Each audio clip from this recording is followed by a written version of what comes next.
ചേട്ടനുള്ള കവറാണ്, ചേട്ടനുള്ള കവറാണ്. അജീഷനല്ലേ പേര് അല്ലേ?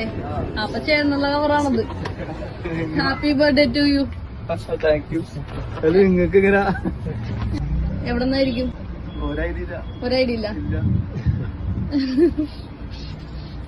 ഗസ് ചെയ്യാവോ ആരായിരിക്കും? തന്നിട്ടേക്കണം.